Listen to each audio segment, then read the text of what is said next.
In January 2013, I visited Yeymi in Guatemala.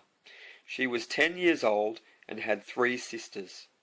I had been investing in Yeymi's life for 2 years to this point.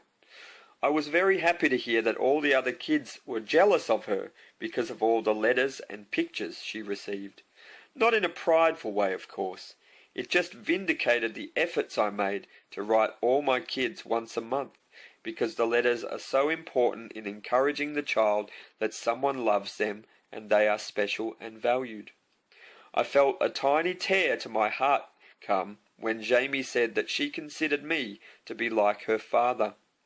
She does have a father, but he was 2.5 hours away in Guatemala City during the week, working in construction, earning maybe $5 a day. During the visit to the house, which is owned by Yeymi's grandmother, I was given information that was like pieces of a disturbing jigsaw puzzle, which I didn't put together until later.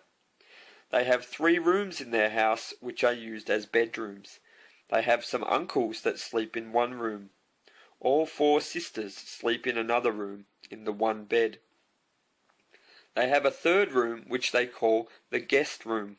It is relatively well fitted out, with a decent-sized bed and mosquito net. I asked why a couple of the sisters didn't sleep in this room. All they replied is, "We are afraid of being alone." Yeymi also showed me boxes of clothes in this room that belong to each member of her family. I found out later that these were the only things the family owns, the clothes on their backs. We met all sorts of aunts, uncles, cousins, grandparents, as well as her great-grandparents, who have been married 61 years and are still working, feeding and looking after 3,000 chickens out of necessity for survival. During conversations with Yeymi's mother, this is what I found out. She was about to turn 30, and her husband is 32. I was smack bang in between them at 31, yet there could not be a greater chasm between our lives. They were married when she was 14 and he was 16. Mama was 15 when their oldest daughter was born. She did not finish school and has never worked. She joins her husband every 2 weeks in Guatemala City.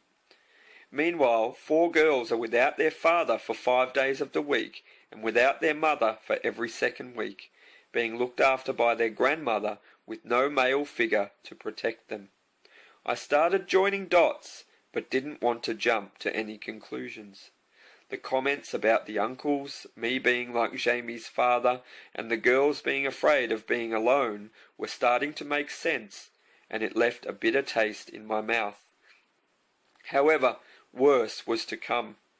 8 months before my visit, the family was living in their own house, and Mama was in the city with her husband. Her uncle, who is an alcoholic and a bad man, in her words, came into the family's house when no one was there and stole all the family's belongings over a period of days. Everything, even the kitchen sink, and he tried to take the doors off the hinges. I could not believe what I was hearing. Mama said that the neighbours saw him taking things every day, but did not do or say anything to stop him. He was discovered a bit later, but by then everything was taken. They had no choice but to move in with Yeymi's grandmother, which is where they were at this time. So this precious family of 6 owns nothing in the world but a box of clothes, and if the grandmother dies, they'll be forced to rely on the mercy of extended family members to stay in the house. I want to challenge you, particularly if you are a sponsor at the face on the fridge and monthly bill stage of sponsorship. It takes courage to move beyond this, but if you do, you will more clearly see the heart of God for his prized creation, people. It is a relationship, a 2-way thing. Children want their parents and sponsors to be involved in their lives. A good start is writing regular letters.